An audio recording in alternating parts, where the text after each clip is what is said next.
नमस्कार, दोपहर की नंबर 1 डिबेट में आपका स्वागत है। मैं हूं आपके साथ में हिमांशु दीक्षित। नागपुर को आरएसएस का गढ़ कहा जाता है, आप सभी इस बात से वाकिफ है। आरएसएस और बीजेपी का रिश्ता जग जाहिर है, आप वाकिफ है, और दोनों का वजूद हिंदुओं की एकता से है। क्यों, यह अलग सवाल है, लेकिन फिलहाल बात सियासी है और इसी सियासत के केंद्र में आज योगी का वो बयान है, वो बयान जिसने आरक्षण की राजनीति में फंसे हिंदू वोटरों को साधा है और 2024 के लोकसभा चुनाव में बिखरी बीजेपी की चुनावी रणनीति को हरियाणा विधानसभा चुनावों में फिर से धार दी है। एक बार फिर महाराष्ट्र, झारखंड और यूपी समेत कई राज्यों में चुनावी माहौल है, तो एक बार फिर से योगी का बटेंगे तो कटेंगे वाला फॉर्मूला भी इसकी दम आरएसएस भी मान रहा है, क्योंकि बीजेपी और आरएसएस को महाराष्ट्र और झारखंड की सत्ता तो चाहिए ही चाहिए।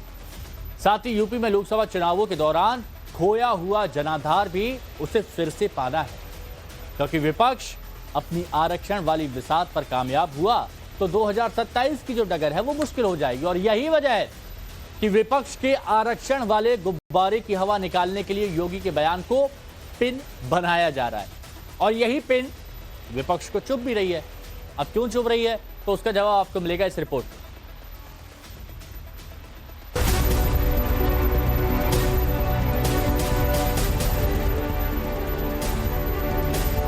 कटेंगे तो कटेंगे। हम जाति, भाषा, प्रांत के अगर भेद से हम करेंगे तो हम कटेंगे। हमें याद रखना है, अगर हम बटेंगे तो बांटने वाले महफिल सजाएंगे। यूपी के सीएम योगी की लाइन हिंदू एकता की बात और अब संघ का सीधा साथ। महाराष्ट्र से लेकर यूपी तक योगी की लाइन ही अब चुनाव संग्राम का हथियार बनती नजर आ रही है। पहले मोहन भागवत और अब दत्तात्रेय होस बोले। स्लोगन कुछ में कटेंगे बटेंगे जो भी कहें, स्पिरिट क्या है, हिंदू समाज एकता से एकात्मता से नहीं रहेगा तो इतिहास कहता है।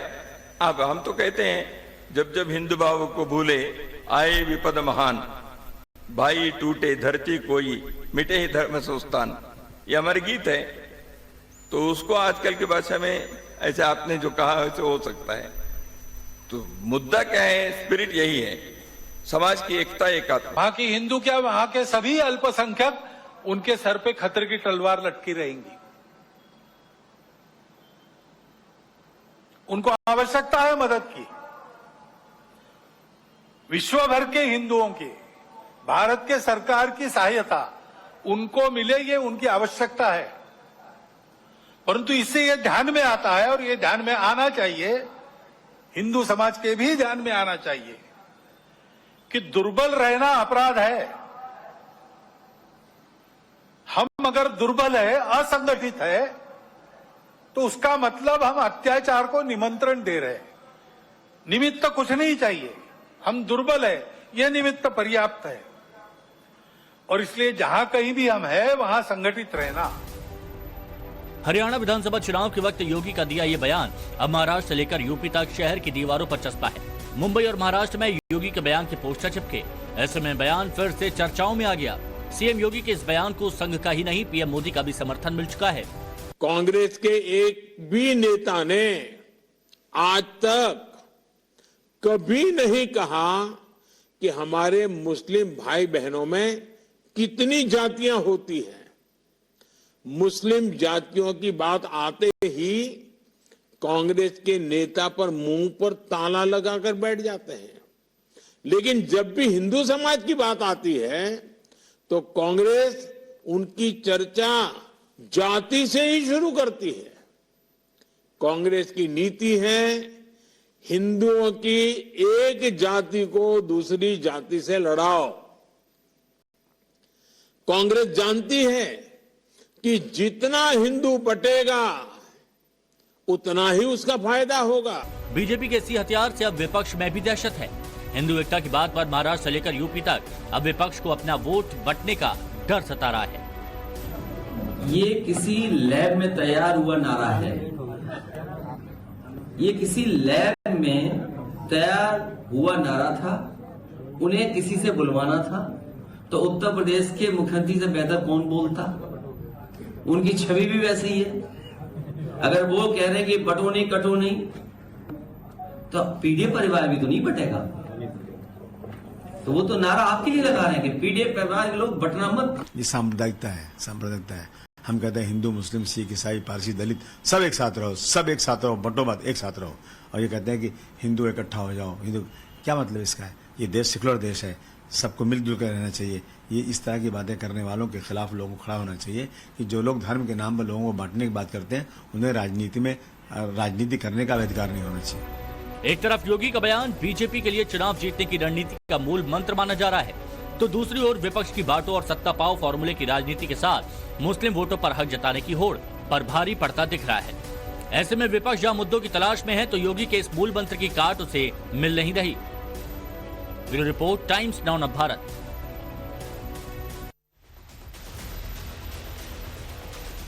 तो आगे की रणनीति क्या है ये आप समझ गए रिपोर्ट देखिए। अब जो मेहमान हमारे साथ जुड़े हैं उनसे हम आपको मिलवाते हैं। हमारे साथ में बीजेपी के प्रवक्ता धनंजय गिरी साहब हैं, नीलू रंजन जी वरिष्ठ पत्रकार हैं हमारे साथ में, संजय राणा जी राजनीतिक विश्लेषक हमारे साथ में हैं, अशोक यादव जी समाजवादी पार्टी के प्रवक्ता हैं, वरुण पुरोहित जी कांग्रेस की तरफ से हैं और सैयद जव्वाद भाई हमारे साथ राजनीतिक विश्लेषक जुड़े हुए हैं। आप सभी का बहुत बहुत स्वागत है। अशोक यादव जी, स्पष्ट हो गया है आरएसएस का रुख बटेंगे तो कटेंगे पर साफ है, पूरी रणनीति बटेंगे तो कटेंगे एजेंडे पर अब आगे रहेगी। अब आप लोग कैसे काट निकालेंगे इसकी? देखिए हिमांशु जी, जो नारा आप आज बता रहे हैं, ये इसकी बहुत बड़ी इसके बैकग्राउंड में जाने की जरूरत है। ये राष्ट्रीय Swayamsevak Sangh private limited company में इसकी मैन्युफैक्चरिंग यूनिट है, भारतीय जनता पार्टी इसकी मार्केटिंग यूनिट है, और योगी जी, मोदी जी, मोहन भागवत जी जैसे लोग इसके ब्रांड एम्बेसडर हैं। ये प्रोडक्ट जो है समाज में भ्रम और नफरत फैलाने वाला प्रोडक्ट आरएसएस के लैब में बनता है। दूसरी बात, इसका उद्देश्य क्या है? इसका उद्देश्य है छद्म राष्ट्रवाद और धर्मांधता की आड़ में पिछड़े दलितों का आरक्षण लूटना, उन पे शासन करना, देश के संपत्तियों को लूटना, देश पे शासन करना। लेकिन पीडीए समाज समझ चुका है हिमांशु जी कि अगर बढ़ता तो लेटरल एंट्री के जो बिल था वो वापस नहीं होता।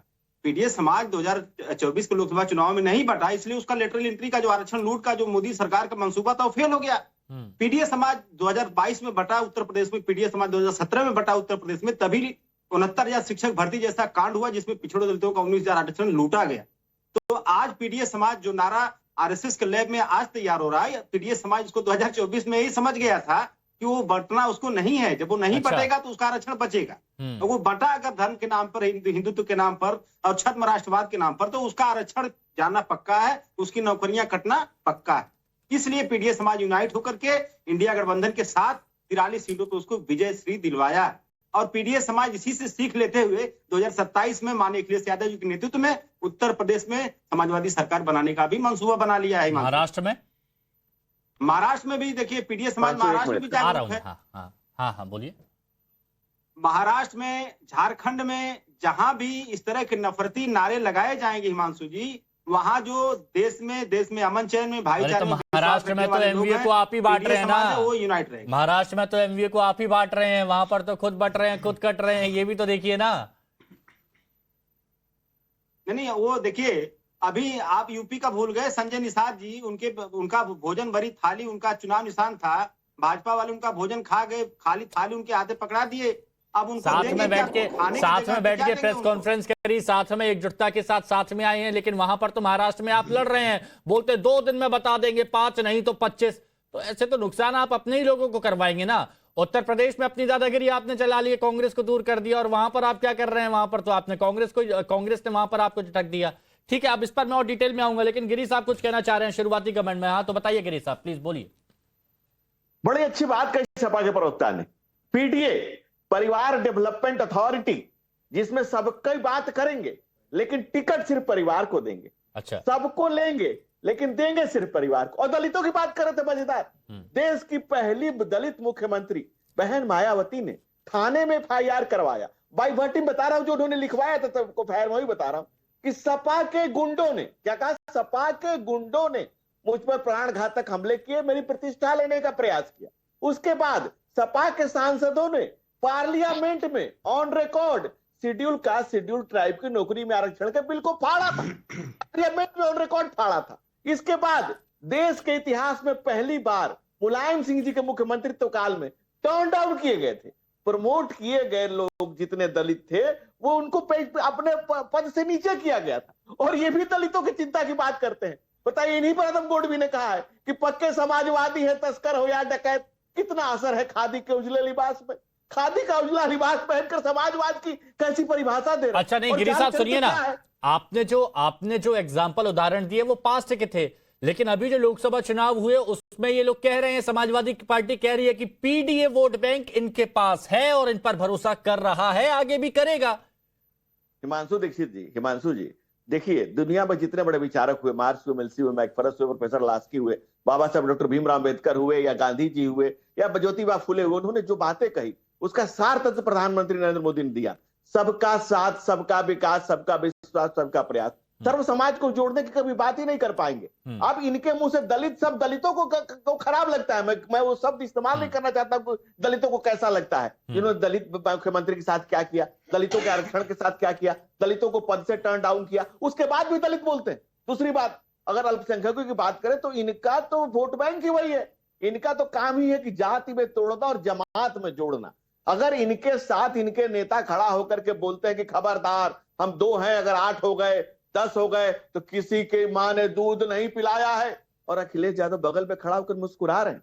बताइए। अच्छा, आपने कहा इनका वोट बैंक की अल्पसंख्यक है, यानी आप ये मानते हैं कि अल्पसंख्यक आप लोगों के साथ में नहीं है? नहीं, मैं ये नहीं मानता हूं। हाँ। मैं ये मानता हूं कि इस देश का, इस मुल्क की चिंता करने वाला हर व्यक्ति हमारे साथ है, और हम मुल्क के ऊपर किसी को रखने को तैयार नहीं है। ठीक है, वरुण पुरोहित जी। हिमांशु जी, लेट मी कंप्लीट। 1 मिनट और दे दीजिए। कुछ राजनीतिक दल क्षुद्र राजनीतिक चेतना के कारण स्वार्थों में पड़ करके मुल्क के ऊपर मुसलमान को रख के, उनको मुगालते में रख करके, उनके वोट बैंक को लेकर के मुल्क को तो हंस नस भले करते हैं, इसको खत्म कर दे, लेकिन उन्हें अपने परिवार को चूंकि बचाना है, चूंकि समाज से क्या लेना देना। मतलब मसला तो सिर्फ परिवार को बचाने का है। अच्छा। एक आप गिनती कर लीजिए, परिवार से बचेगा तो बाहर भी किसी को कुछ मिलेगा। ये कहानी असली है, परिवार डेवलपमेंट अथॉरिटी है ये। अच्छा, इसीलिए आपने पीडीए को इस तरह से आपने बताया। ठीक है। अच्छा, वरुण पुरोहित जी, हरियाणा में कांग्रेस जीत रही थी, सर्वे तक सब यही बता रहे थे, बहुत मजबूत स्थिति में थे, लेकिन बताया गया कि योगी आदित्यनाथ ने वहां पर जो कहा, जो फॉर्मूला दिया, उससे उनको कामयाबी मिली। अब वही आगे भी रहेगा और आरएसएस ने इस पर मोहर लगा दी है। अब बताइए कि इसके लिए आप क्या करेंगे? हिमांशु जी, आपने अलग अलग प्रश्न है इसमें। आप जो शुरू में आपने इंट्रो में बताया था कि 4 जून के बाद भारतीय जनता पार्टी और उनके अनुवांशिक संगठन है वो चिंता में पड़ गए थे, क्योंकि जेपी नड्डा जी चुनाव में कहने लगे संघ की कोई जरूरत नहीं है, संघ भी इनसे दूर हो गया। तो कई एनालिस्ट, मैं नहीं कह रहा हूं, कई एनालिस्ट कहने लगे हरियाणा में संघ ने मेहनत की इसलिए भारतीय जनता पार्टी आ गई। तो संघ से तो बटोगे कटोगे, तो जो मोहन भागवत जी ने कहा है वो भारतीय जनता पार्टी के अनुवांशिक संगठनों को कहा है कि आप मोदी शाह में बटोगे, संघ को अलग करोगे, जो जेपी नड्डा जी बयान देंगे ऐसे करोगे तो आप चुनाव नहीं जीत पाओगे, और संघ की शरण में रहोगे तो आप चुनाव जीत पाओगे। एक मतलब तो इसका ही निकलता है। दूसरा मतलब ये निकलता है, कांग्रेस पार्टी के लिए भी निकलता है कि भाई आप बटोगे तो आपकी सीटें नहीं आएगी, आप सत्ता से दूर कटते जाओगे। जो चुनाव ने हरियाणा की आपने बात की, हरियाणा में अगर मैं तो हमेशा से कहता हूँ, आप जानते हैं, लिखित वितरण में गड़बड़ी नहीं होती कांग्रेस पार्टी तो चुनाव जीती पड़ी थी, क्यों 10-11% वोट बैंक पड़ा है कांग्रेस का। तो वो वोट तो कांग्रेस को पब्लिक दे ही रही थी। अगर टिकट सही दे देते, ये जो आप बातें कर रहे हो कि योगी का नारा, उसका कोई काम नहीं करता, योगी का नारा चल रहा होता, उत्तर प्रदेश में पिछड़ते क्यों? जो आपने इंट्रो में कहा, उत्तर प्रदेश में भारतीय जनता पार्टी पिछड़ी, इसलिए ये सारा मैकेनिज्म डेवलप किया गया। विपक्ष को इसमें नहीं उलझना है, ये एक जाल बुनते हैं, विपक्ष अगर उसके जाल में आ गया। अच्छा, तो वरुण जी, महाराष्ट्र में क्या उलझ गए हैं? क्योंकि समाजवादी बोल रही है ना 5 नहीं तो 25, 2 दिन का अल्टीमेटम दिया है, कल पूरा हो रहा है। कहा कि इनके नेता ने एक मर्यादा, जो राजनीतिक मर्यादा है, उसकी सीमा को लांघ लिया है, वो नहीं लांघना चाहिए। अखिलेश जिसको उस पर एक्शन करना चाहिए था। अगर आप अलायंस को मजबूत रखना चाहते हो, चाहे कांग्रेस हो, चाहे अखिलेश जी की पार्टी हो, दूसरे अलायंस के पार्टी। आज ही बयान आया अखिलेश यादव जी का, आज ही बयान आया, नाराज है, बोलते हैं कि हम तो लड़ेंगे, हमें कोई सेक्रीफाइस वगैरह कुछ नहीं होता है, खुलकर बोला उन्होंने। नहीं, अगर उन्होंने बोला, मैंने पढ़ा नहीं है, तो उनको लड़ना चाहिए। चुनाव में लोकतंत्र है, सबका राइट है, सबको लड़ना चाहिए, सबका अधिकार है। नहीं, मैंने ये इसलिए पूछा ना क्योंकि आप गठबंधन धर्म की बात कर रहे थे और उत्तर प्रदेश के उपचुनाव में आपने किया सेक्रीफाइस। बात तो सुन लो, आप ये जो अलायंस बना था, आपको भी ध्यान होगा कि अलायंस बना था राष्ट्रीय चुनावों के लिए, नेशनल चुनाव के लिए, लोकसभा चुनाव के लिए, स्टेट्स के लिए नहीं बना था। स्टेट्स में तो एक दूसरे की सहमति के अनुसार चुनाव लड़ना है तो लड़ रहे हैं। अगर अखिलेश जी को लग रहा है कि उनके 50-25 कार्यकर्ताओं को चुनाव लड़ने तो लड़ना चाहिए, उसमें क्या बुरी बात है। आम आदमी पार्टी नहीं तो लड़ी बात तो हरियाणा में। यही है ना कि बटेंगे नहीं, तो नहीं, कटेंगे। नहीं, अब योगी आदित्यनाथ ने कहा आरएसएस ने उस पर ठप्पा लगाया, लेकिन आप ही लोग बट रहे हैं, आप ही लोग कट रहे हैं। मेक ओवर है बीजेपी का, 4 जून के बाद का मेक ओवर है। ना तो कोई देश कट रहा है, ना कोई कौन काट रहा है। नीलू रंजन जी, आरएसएस अब बीजेपी, एजेंडा क्लियर हो गया, आगे किस मुद्दे पर बढ़ना है ये भी स्पष्ट हो गया। अब ये बताइए इसका विश्लेषण करके कि आगे आपको क्या नजर आ रहा है। देखिए, दो चीजें हैं। जहां तक आरएसएस का सवाल है, ये हिंदू एकजुटता की बात और हिंदू समाज को एकजुट करने की बात जो है वो 100 साल पहले से कह रहे हैं। और जो दत्तात्रेय बोले ने स्पष्ट भी किया कि हमारा ये पुराना चीज है कि हिंदू समाज को हम कैसे एकजुट करें। बात रही कटेंगे तो बटेंगे, राजनीतिक नारा है, निश्चित रूप से है। और राजनीतिक नारा हर तरफ से दिया जाता है अपने वोट बैंक को समेटने के लिए कि उसका वोट बैंक कैसे बढ़े। मतलब असदुद्दीन ओवैसी को बीजेपी की बी टीम बताने वाले लोग क्यों बता रहे थे? क्योंकि उनको इत्तला था कि भाई मुस्लिम वोट बट रहा है। ममता बनर्जी लोकसभा चुनाव के पहले जाके मुसलमानों को कह रहे थे कि न कांग्रेस को वोट देना और न कम्युनिस्ट को वोट देना, सिर्फ हमें वोट देना, क्योंकि अगर तुमने हमें सबको वोट दिया, बट गया, तो बीजेपी वाले जीत जाएंगे। तो ये राजनीतिक नारा है। और अपने वोट बैंक को एकजुट करने की कोशिश सभी पार्टियां कर रही हैं, उसके खिलाफ लोग जाते भी हैं। भाई अब मायावती के साथ अगर मुस्लिम था तो क्यों पे लोग कह रहे हैं भाई सपा वाले और कांग्रेस के उनके साथ मत जाओ, क्योंकि वो बीजेपी की बी टीम हो गई हैं, अब वो वोट काटती हैं सिर्फ। तो सवाल ये है कि अर्थमेटिक जो है सबसे महत्वपूर्ण है चुनाव में, राजनीति में। और उस अर्थमेटिक को मजबूत करने के लिए अलग अलग समीकरणों की बात होती है। MY समीकरण की बात होती है, दलित, मुस्लिम और ब्राह्मण समीकरण की बात होती है। तो हर राज्य में अलग अलग जातीय और धार्मिक समीकरण बनाने की कोशिश करती है पार्टियां। निश्चित रूप से भाजपा की जो कोशिश है लोकसभा चुनाव के बाद कि वो जो हिंदू वोट जो आपस में बट रहा जातियों के बीच में, वो न बटे, और विपक्ष की कोशिश है कि वो जातियों में बटे। तो दोनों की पॉलिटिक्स है, इसको हमें समझना पड़ेगा। आम जनता सब कुछ जानती है कि कौन क्या कह रहा है, कौन डेवलपमेंट कर रहा है, कौन किस लिए पॉलिटिक्स कर रहा है। तो ये इसी के रूप में देखना चाहिए। जहां तक संघ की बात है तो संघ बहुत स्पष्ट है कि हिंदू एकजुट हो। कौन हिंदू है इस पे मोहन भागवत कई बार कह चुके हैं कि इस देश में रहने वाले जितने लोग हों, चाहे मुस्लिम हो, पारसी हो, ईसाई हो, सब हिंदू, हम सबका DNA एक है। और पूरा देश जब हम एकजुट होंगे तभी हम पूरी दुनिया में हम आगे बढ़ पाएंगे, दुनिया का हम सामना कर पाएंगे। तो जो कटेंगे बटेंगे बहुत लेवल पे है। और संघ की जो कोशिश है कि पूरे देश को, सभी समाज को। अच्छा ठीक है, सैयद जवाद भाई, एक बात कही जैसे नीलू रंजन जी ने कि एक तरफ ये कोशिश की जा रही है कि वोट बैंक ना बटे, एकजुट रहे, दूसरी तरफ तो बट ही रहा है, वो सब देख ही रहे हैं। जो आरएसएस और बीजेपी की अब कोशिश है एकजुटता लाने की या फिर वोट इंटैक्ट रहे, वोट कहीं से किसी भी तरह से कटे नहीं, तो दूसरी तरफ आप देखिए महाराष्ट्र में क्या हो रहा है। महाराष्ट्र में तो अलग ही अलग वोट बैंक कटता हुआ नजर आ रहा है, आपस में ही लड़ाई हो रही है। तो कौन सफल हो पाएगा अपनी कोशिशों में? जी देखिए, अभी आपने कहा था कि इन नारों की काट कहां से आ पाएगी, तो इन नारों की काट साफ है कि पढ़ेंगे तो बढ़ेंगे और जुड़ेंगे तो जीतेंगे। अगर महाविकास आघाड़ी जुड़ी हुई है, इंडिया अलायंस जुड़ा हुआ है, और इंडिया तो जुड़ा हुआ है पहले से भी, तो हम जो है ये मानते हैं कि हम आगे बढ़ेंगे। तीसरी सबसे बड़ी बात, अभी जिन वोट बैंक की बात करी जा रही है, असल में भारतीय जनता पार्टी इस चीज को समझ चुकी है कि जो मुद्दे राहुल गांधी साहब ने उठाए, इंडिया अलायंस ने उठाए, चाहे अखिलेश यादव ने उठाए, वो दलितों तक, पिछड़ों तक और खास तौर पे मुसलमानों तक वो मुद्दे कनेक्ट कर रहे हैं और पहुंचे। इस चीज को संघ परिवार और बीजेपी समझ गई है। और खास तौर पे जितना बड़ा डेंट उनको उत्तर प्रदेश में लगा है, उसके बाद उनको आप देखिए 4 जून के अंदर महाराष्ट्र के अंदर लगा है, वो इस चीज को बखूबी जानते हैं कि अगर महाराष्ट्र के अंदर खेल खराब होता है तो फिर झारखंड, और झारखंड के बाद सबसे बड़ी चुनौती जो है वो है बिहार। हिमांशु भाई, लंबी प्लानिंग को समझना होगा। और जिन वोट बैंक में सेंध लगाने की कोशिश, क्योंकि उत्तर प्रदेश में उपचुनाव को ऐसा लोग विश्लेषक और तमाम लोग मान रहे हैं कि 2027 का सेमीफाइनल। अच्छा। और पीडीए का जो नारा है, जैसे अभी पीडीए के नारे के ऊपर भारतीय जनता पार्टी के प्रवक्ता ने कटाक्ष करा, ठीक है, जिसमें पिछड़ों को भी नजरअंदाज करा गया, दलितों को भी नजरअंदाज करा गया, अल्पसंख्यकों को तो नजरअंदाज ये करते ही करते हैं, उसमें कोई डाउट नहीं। वो तो और ये समाजवादी बात पार्टी पर था कैसे? कटाक्ष, पर्सनल थोड़ी ना था किसी पर, समाजवादी पार्टी पर अरे मैं था। एक बात सुनिए, जिन वोट बैंक की ये कर रहे हैं, अब ये फार्मूला चुराते हैं, इनका अपना कुछ नहीं है। आज तक देखिए इनका इतिहास आरएसएस का देखिए, चुराई हुई चीजों पर, चुराए हुए नारों पर, चुराए हुए चीजों पर वो अपनी चीजें इंप्लीमेंट करते हैं। हाँ, बटना नहीं है, हम लोग को बढ़ना है और बढ़ करके देश को उन्नति की तरफ ले जाना है।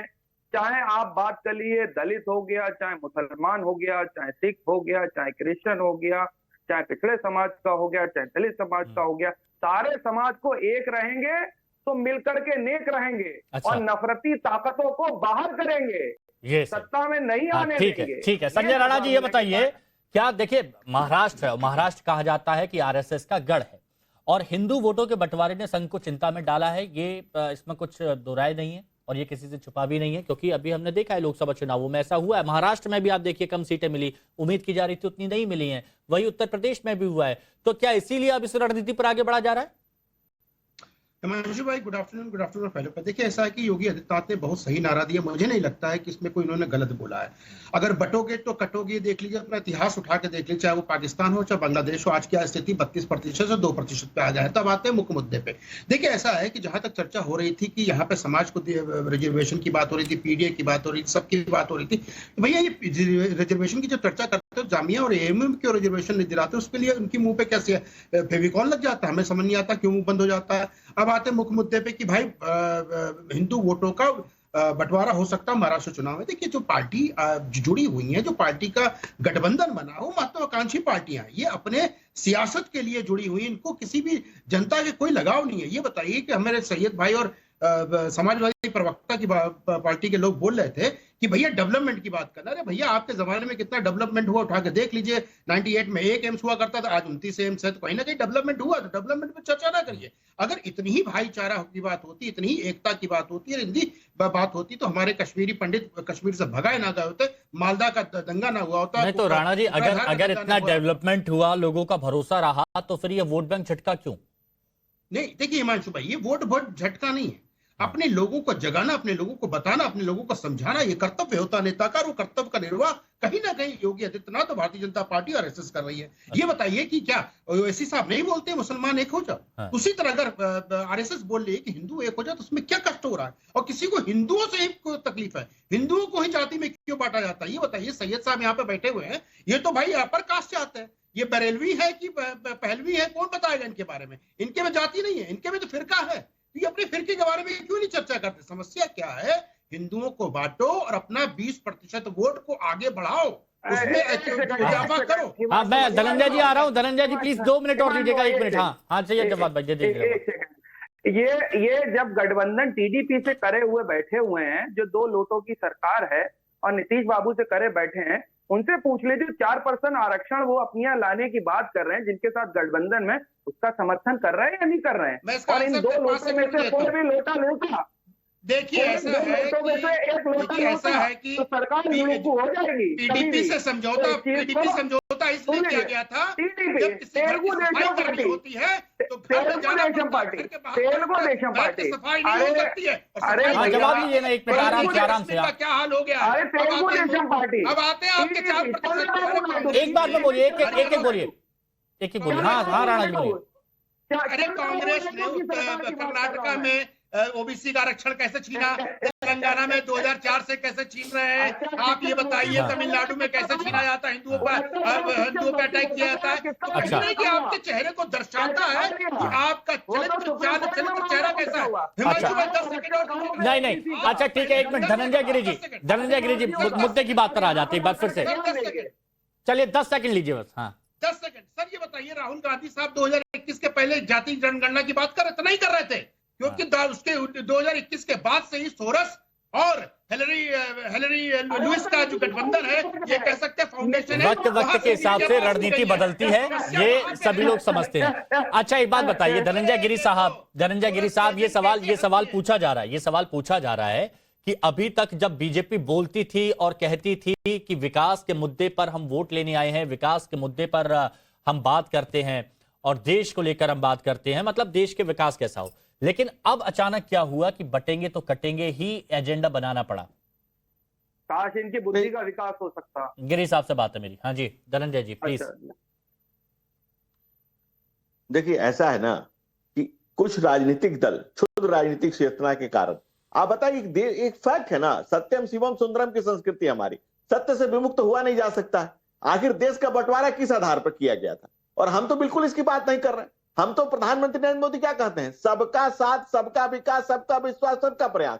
और ये तो सबसे शुरू से नारा है, बचपन में सिखाया जाता है, एक रहेंगे तो नेक रहेंगे। भाई साहब आपकी बुरापा, आपकी तमाम मक्कारियां मैंने सुनी है। एक मिनट भाई सबको वक्त दीजिए ना। ये हिमांशु भाई इनको याद दिला दूं कि भारतीय जनता पार्टी के प्रदेश अध्यक्ष जो बंगाल के थे, उन्होंने कहा कि बंद करो सबका साथ, सबका विकास, सबका विस्तार, बंद करो। अच्छा ठीक है। हाँ हाँ धनंजय जी प्लीज कंटिन्यू धनंजय जी। हाँ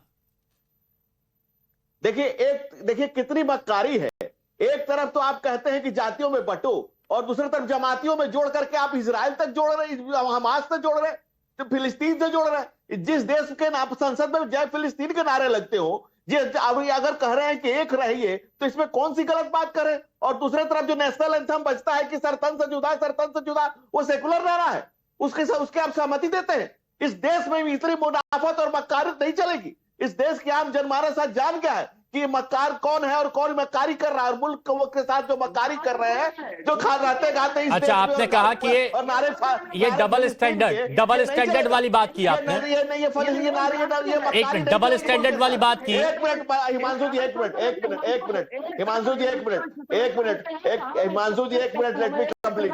हिमांशु जी देखिए कितनी बिलबिलाहट है कि सुनने को नहीं तैयार। नहीं हम आपका अधिकार है, आप सुनाइए। उनका अधिकार था, उन्होंने भी सुनाया था, सैयद जव्वाद जी ने भी सुनाया था। ठीक है एक मिनट, सैयद भाई रुकिए प्लीज, रुकिए सैयद भाई प्लीज रुकिए। हाँ बोलिए गिरी साहब, हाँ बोलिए।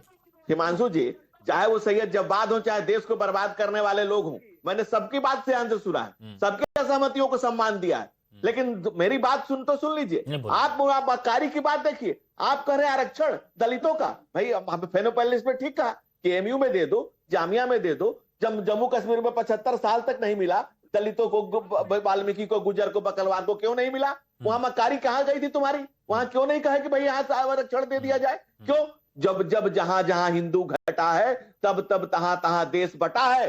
ये ऐतिहासिक फैक्ट है। और आप देखिए पाकिस्तान में क्या हो रहा है, बांग्लादेश में क्या हो रहा है। वरुण पुरोहित जी फुली एग्रेशन के साथ समझ लीजिए, बीजेपी आरएसएस सोच के चले कि अब नहीं, यही चीज है और आगे इसी पर बढ़ना है। तो अब महाविकास अघाड़ी को कुछ और सोचना होगा, अब इंडी गठबंधन को कुछ और सोचना होगा। हिमांशु जी एक मिनट, मैंने सुना। देखिए वरुण जी भी है, मैंने आपको सैयद जव्वाद भाई बहुत टाइम दिया, थोड़ा रुकिए, बहुत टाइम दिया जव्वाद भाई, थोड़ा सा रुकिए। हाँ वरुण पुरोहित जी, इसलिए देश बटना कटने की बात हो रही है कि जब डिबेट में बटना कटना करते हो, दूसरे को बोलने नहीं देते हो। देखिए आपने जो प्रश्न किया, मैंने आपको कहा उनको बताइए सोचना चाहिए। और कांग्रेस को सबसे पहले सोचना है कि हमको किससे अलायंस करना है, किससे नहीं करना है, क्योंकि कांग्रेस नेशनल पार्टी है। कांग्रेस की आदि, आज की भारतीय जनता पार्टी भी आदि कांग्रेस ही है। तो कांग्रेस पार्टी में टिकट वितरण सही होना चाहिए, कांग्रेस पार्टी के संगठन को मजबूत करने की आवश्यकता है। यहाँ तक संघ की बात है, मैंने कहा मेक ओवर करा संघ ने, आपने बहुत अच्छा एक्सपोज किया। 4 जून के बाद इनके ये इतने घबरा गए कि इनको मेक ओवर करना पड़ रहा है, संघ के आगे झुकना पड़ रहा है। ये तो नड्डा जी तो बड़े घमंड में आ चुके थे कि हमको संघ की जरूरत ही नहीं है। तो वरुण पुरोहित जी सुनिए ना, मैं बीच में नहीं टोकना चाहता, लेकिन एक सवाल क्योंकि आपकी बातों से निकला है। आपने कहा कि राहुल गांधी जी को सोचना चाहिए, डिसाइड करना चाहिए कि किसके साथ। राहुल गांधी को क्यों नहीं, आपने कहा कि डिसाइड करना चाहिए कि किसके साथ समझौता करना है, किसके साथ गठबंधन करना है, किसके साथ आगे बढ़ना है। मैं बस ये आपसे पूछना चाह रहा हूं कि जो विचार आपके हैं ये कांग्रेस अध्यक्ष के क्यों नहीं हो सकते? जब अखिलेश यादव कॉन्फिडेंस के साथ डिसाइड करते हैं, फैसला लेते हैं, तो कांग्रेस का आलाकमान क्यों नहीं ले पाता ये फैसला? देखिए हिमांशु जी, मैंने पहले भी कहा सेंट्रल सिस्टम को दुरुस्त करने की जरूरत है। भारत जोड़ो यात्रा से पहले कांग्रेस की क्या स्थिति थी? राहुल गांधी ने जब भारत जोड़ो यात्रा करी, कांग्रेस को उससे जीवनदान मिला, फिर खड़गे जी अध्यक्ष बने, उससे इंप्रूवमेंट होता जा रहा है कांग्रेस में। कई बार इतनी पुरानी पार्टी अभी भी इंप्रूवमेंट की जरूरत है, थोड़ी सी शॉर्ट में थोड़ी सी क्यों, बहुत इंप्रूवमेंट की आवश्यकता है। अच्छा, अब अशोक यादव जी एक बात बताइएगा, आपने सांप्रदायिक वाली बात कही, आपने कहा कि ये इस तरह की बातें करते हैं, योगी आदित्यनाथ को कहा बटेंगे तो कटेंगे वाले बयान पर कि ये सांप्रदायिकता है, लेकिन जब अबू आजमी बोलते हैं, अबू आजमी खुलकर 5 मुसलमानों को टिकट देते हैं, अबू आजमी कहते हैं कि 2-4 और 8 हमारे विधायक और करवा दीजिए, किसी की हिम्मत नहीं, किसी की मां ने दूध नहीं पिलाया कि मुसलमानों के साथ ज्यादती कर सके। वो क्या था? वो क्या था? देखिए वो सांप्रदायिकता नहीं है? हिमांशु जी, जिस तरह की नफरत की मंडी तैयार की जा रही भारतीय जनता पार्टी के द्वारा, इस तरह की जो चीजें तैयार की जा रही है, इसी का रिएक्शन हर जगह पूरे हिंदुस्तान में मिल रहा है। मुझे लगता है कि जो तो आप लोग रिएक्शन दे रहे हैं, तो आप उनके कहे पर चल रहे हैं। मैं उस रिएक्शन की बात नहीं कर रहा हूं, मैं ये कह रहा हूं जिस तरह की नफरत की खेती भारतीय जनता पार्टी कर रही है, उसी का रिएक्शन बहराइच में देखने को मिला। एक्चुअली ये दिक्कत नहीं, दिक्कत है यादव जी, आप समझ नहीं, सामने वाले के खेत ज्यादा हरे हरे दिखते हैं, अपने नहीं दिखते हैं। देखिए हिमांशु जी, मुझे बस 1 मिनट समय चाहिए। आप देखिए बहराइच में जिस तरह से भाजपा बेनकाब हुई है, और साबित हुआ है उनके विधायक के द्वारा कि भारतीय जनता पार्टी ने बहराइच में हिंसा करवाया। आज अब आप फिर गलत जगह, मैंने आपसे क्या पूछा, आप वो नहीं कह रहे। अबू आजमी आपको नहीं दिखते, आपको अपनी पार्टी की दिक्कतें नहीं दिखती हैं, आप दूसरे की पार्टी की दिक्कतें दिखती हैं ना। अरे देखिए हिमांशु जी, रंजन साहब क्या ये परिपाटी बदलेगी? नहीं, मुझे तो नहीं लगता है बदलेगी। देखिए, ऐसा है कि कांग्रेस के अभी जो थे समर्थक, वो बता रहे थे कि भाई ये बीजेपी ऐसा कर रही है, संघ जो है डर गई है, सब कुछ कर रही है। भूल रहे हैं कि इंदिरा गांधी की जो पूरी पॉलिटिक्स थी वो हिंदुत्व की पॉलिटिक्स थी, और उनसे बेहतर पॉलिटिशियन इस देश में नहीं था मोदी के पहले। नहीं सर, 20 सेकंड में मेरे को ये बताइएगा रंजन साहब, 20 सेकंड में ये बताइएगा कि ये बटेंगे तो कटेंगे वाला आगे क्या असर दिखाएगा? बस 20 सेकंड में प्लीज। नहीं, देखिए, अगर नारा सब लोगों तक पहुंचता है, पॉलिटिकल पार्टी है भारतीय जनता पार्टी, अगर नीचे तक पहुंचा पाती है, तो जो हरियाणा में रिजल्ट हुआ वो महाराष्ट्र में भी हो सकता है, वो झारखंड में भी हो सकता है, और आगे भी दोहराया जा सकता है। ठीक है, महाराष्ट्र आरएसएस का गढ़ कहा जाता है और विपक्ष वहां पर अभी भी एकजुटता नहीं दिखा पा रहा है, और ये सबसे बड़ी खामी भी सामने आ रही है। वक्त की कमी है, माफ कीजिएगा। बहुत बहुत शुक्रिया आप सभी का हमारे साथ जुड़ने के लिए।